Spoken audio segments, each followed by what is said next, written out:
Welcome to another Flash problem for data structures and algorithms. Today we're doing a Leetcode DZ called single number. First I'll read the question. Given a non-empty array of integers, every element appears twice except for one. Find that single one. Note your algorithm should have linear runtime complexity, and can we implement without extra memory? So for example, if we have an array of integers 2, 2, 1, 1 only appears once, so we want to find out one element. Edge cases might be if there are no, if it's an empty array, for example, there's only one character. If there are some numbers that appear more than twice, those are things to check for. It's not stated in the problem, so it likely won't be an input, but for a real life scenario, that's probably something I would look into. So it can be in any order, and we want to have a linear runtime complexity. So requirements or of on runtime and no extra memory. I am going to interpret no extra memory to mean no linear scaled memory, which means it doesn't depend on the size of the input. But there could be, for example, an extra variable or two to store counters or temporary whatever. So essentially looking for a constant memory, O1 space.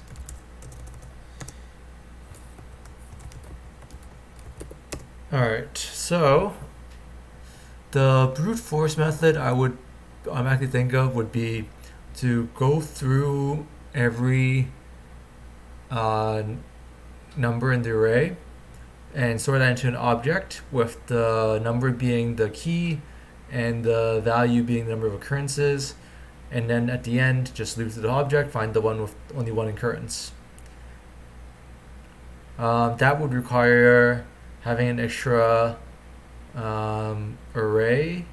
object of size up to n, because for example, actually it would be n divided by 2, which is still n. So that would violate the space thing. In terms of the runtime complexity, if we try to sort it, sorting, I'm not too familiar with JavaScript's sort algorithm implementation, but I assume it would be worst case of on squared, or average. For a lot of the algorithms, I believe it's O(n log n), for example. But if we could sort it, we would sort the array first in ascending or descending order, and then we go through each element of the array. And when we see a number that isn't repeated twice, then just return that number. So for example, having a temporary number equals to the current number, and as we move forward, if the next number is not the same number as the current number, return that number, return the next number. Actually no, sorry, return the current number, because that means we only saw that number once. And then we'll skip forward by 2 numbers at a time.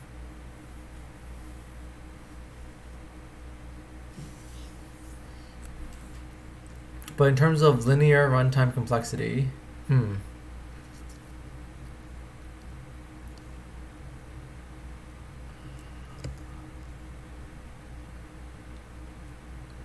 just going to write down the different methods first. So the brute force method, which is object with keys, numbers as keys, number of occurrence as values, and then iterate through and return key with only one occurrence.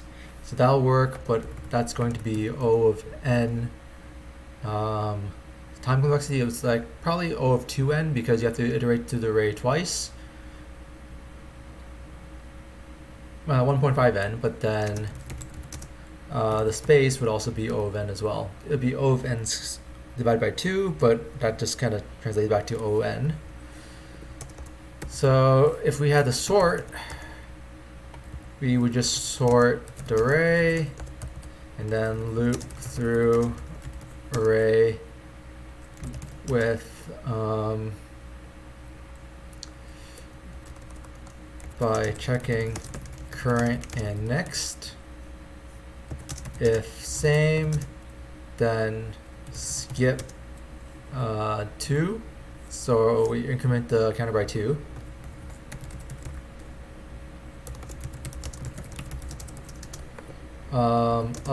Else we would return current number since it only occurs once.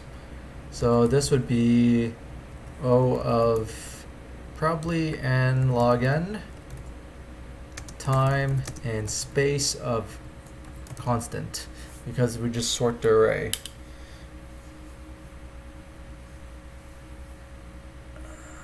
Well, it really depends. If we're sorting, we might be using more memory depending on the sort algorithm that's being implemented. So that's iffy. If I was implementing it, I would say probably the first method looks a little bit better, because then we don't have to sort a very large array.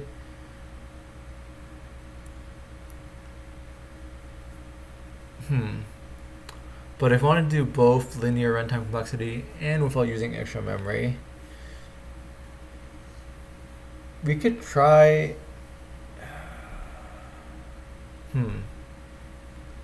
Unless there's a sort algorithm that does O of n. I remember from different sort algorithms, in best case, there's a few linear time complexity sort algorithms. So in that case, that would work. But I'm not familiar with that, so I don't know. Let's implement the first one just so we have something on the table.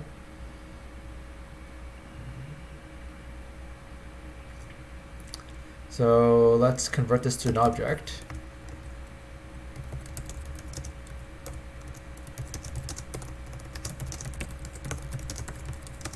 By looping through the array.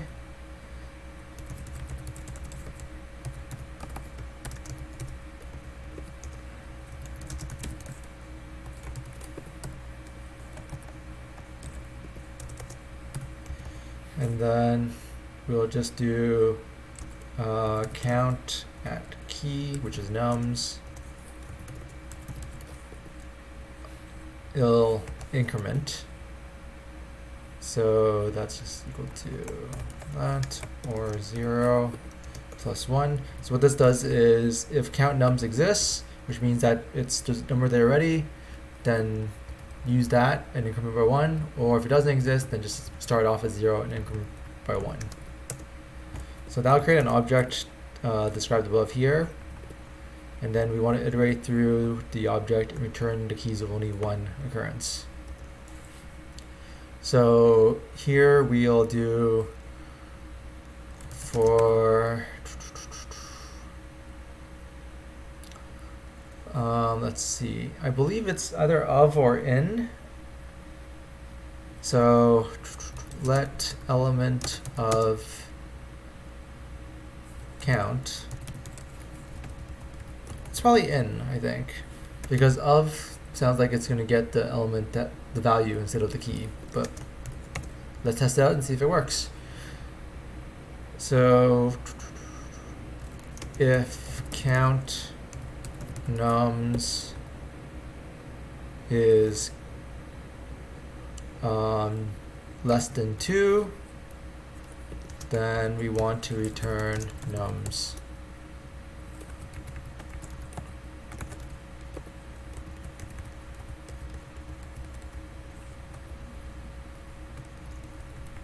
Oh, I made a mistake here. I passed in the whole array instead of just the actual value.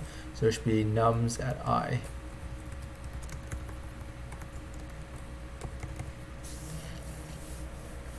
So that should work. Let's run it. Seems like it works. We'll try the second example just to make sure. really make sure, but just to like have a second data point. And then we'll click submit, and then we will think about a way to do it without the extra memory part.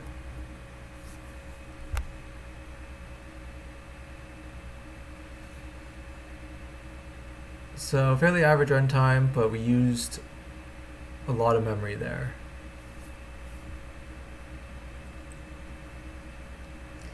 Now, if we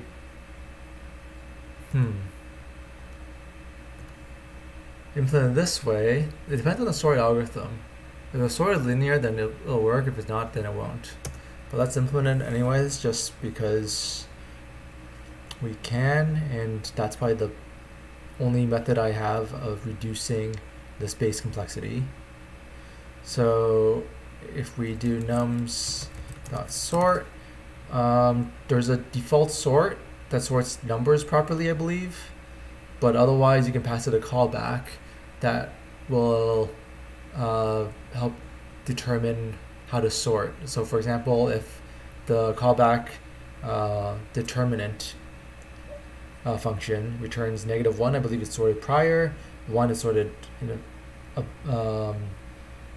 I guess forward, and then if it returns 0, then it just keeps it in place. But we don't really need that callback because I believe the numbers will just sort ascending. So after we sort it, I'm not sure if the sort returns or sorts in place, but let's assume it sorts in place and we'll find out.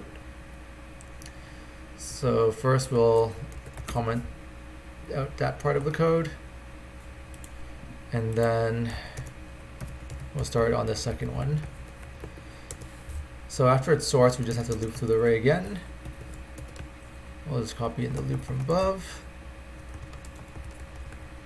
And if nums at I is not equal to nums at I plus 1, then return nums at I. So essentially, if there's not a sequence of 2 in a row, then just return the current number. And then instead of I plus plus, it'll be incrementing it by 2. So that way we skip the, skip numbers 2 at a time because we're already in pairs. So let's see if that works. It does work, and let's submit that. And it's less than 55% of JavaScript submissions, but notice that it's a lot slower.